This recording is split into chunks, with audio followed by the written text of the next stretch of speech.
Gender equality as the goal, gender mainstreaming as the strategy.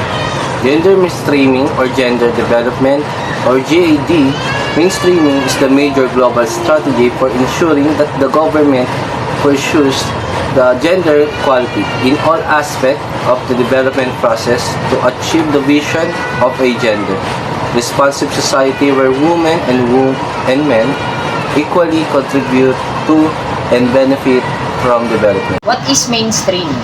The mainstream is an interrelated set of dominant ideas, values, practices, institutions, and organizations that determine who gets what within a society. Women and men have equitable access to resources, sharing equitably in the benefits of development. Offers the opportunity to influence who does what in a society, who owns and can own what, who has access to jobs and income, who controls the societies, resources and institutions, who makes decisions, who sets the priorities. Entry points of gender mainstreaming.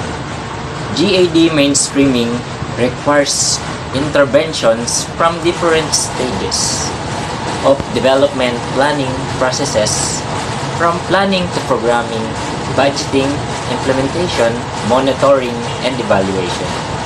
Policies. This refers to the official statements and pronouncements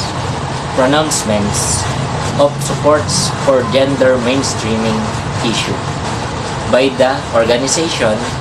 This may be in the form of department orders, special orders, administrative orders, memoranda, and executive orders that spell out the commitment of an organization to pursue gender mainstreaming.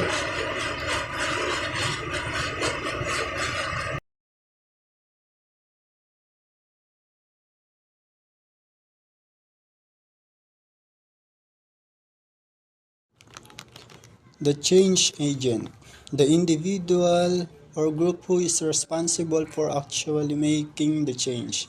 The agent's success depends on the ability to diagnose potential problems, develop a plan to deal with these issues, and execute the change effectively.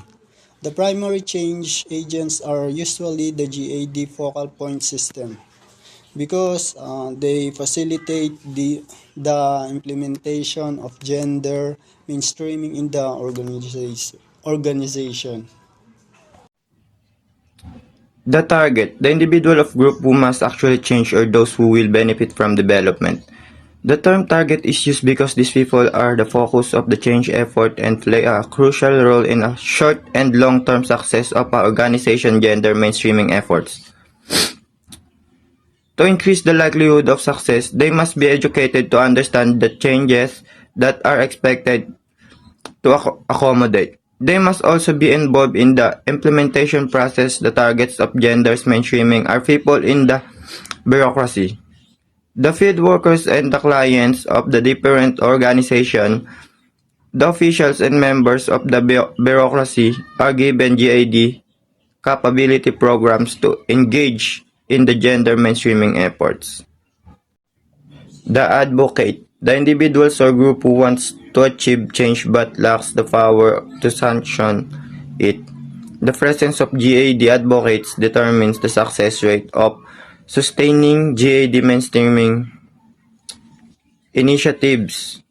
The presence of GAD advocates helps lay a solid foundation built on appreciation of GAD as a right-based approach to development. Rights-based approach means achieving a possible transformation of power relation among the different development actors. Programs and projects are flagship programs, activities, and projects that serve as strategic entry point to gender mainstream in an organization. Their function includes reviewing and issuing revised GAD policies, applying gender analysis tools, and conducting GAD advocacy, and regularly updating GAD mechanism. Enabling mechanism. This refers to the system and mechanisms installed in the organization and the funds allocated for data activities such as the focal system, focal point system, and knowledge management. So, tumutukoy ito sa sistema at mekanismo na naka-install sa isang samahan at ang pondo na inilaan sa malakibit ang dagdag. So, ano na ba ang dagdag? Ang dagdag ay isang nakikipag-undahin o magkakaunday na grupo ng mga tao na sa lahat ng mga instrumentalidad ng pamahalaan ay inatasang mag-catalyze at magpapabilis ang gender mainstreaming. And the success of any gender mainstreaming effort depend to a large extent on the researchers allocate and the mechanism that is institutionalized to implement it. Nagkabilitin tagumpay ng anumang mga pagsisikap sa mainstreaming ng kasarian ay nakalalay sa isang malaking lawak. Sa mga mapagkukunan na inilaan at ang mga mekanismo na institutionalized upang ipalapag ito. Ang mga mekanismo ng pagpapadana ay maaaring debt funds, audit, ventilation ng audit, na lumban na katulad sa pagtayak ng pagsunod sa institution sa minimum of 5% na gamit ng debt budget na mga ahensya ng pamahalaan at mga unit ng lokal ng pamahalaan. Next slide is sa level 1, yung pinapakita dito yung foundation na formation. And level 2, installation of strategy of mechanism. Level 3, that application. Level 4, commitment, enhancement, and institutionalization.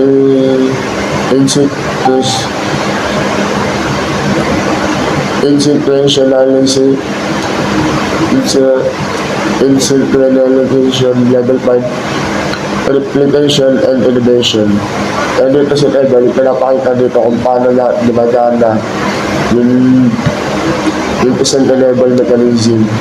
Simula dito sa information na level 1 and second is the strategy ng mechanism, yung pag-install na to, and yung application na ng data, and yung enhancement or commitment ng mga grupo, and the last is replication of innovation. The foundation formation level of gender mainstreaming is the initial stage of the process, where the goal is to raise awareness and generate support for gender mainstreaming.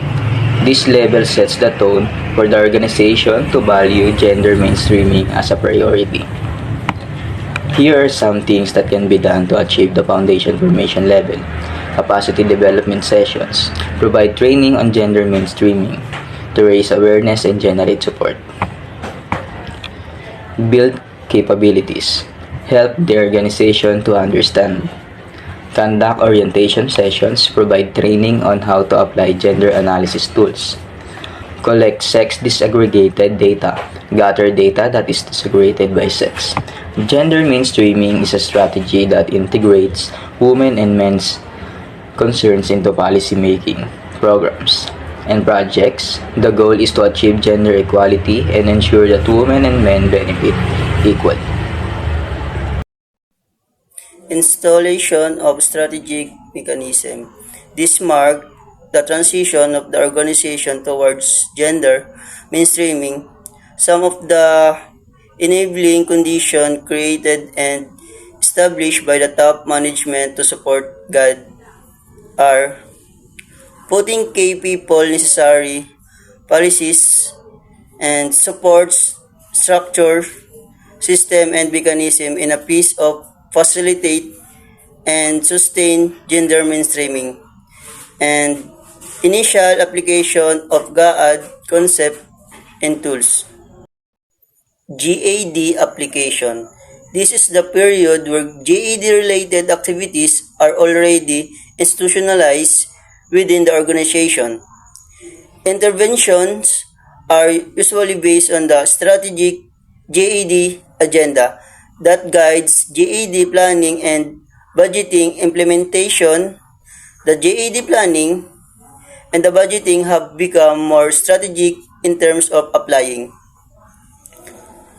gender analysis in regular program that result in either increased attribution of the GAD budget and or more gender responsive programs. Commitment enhancement and institutionalization.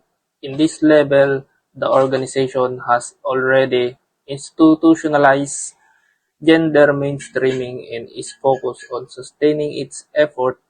It also challenges other organizations to continuously evaluate and improve their efforts.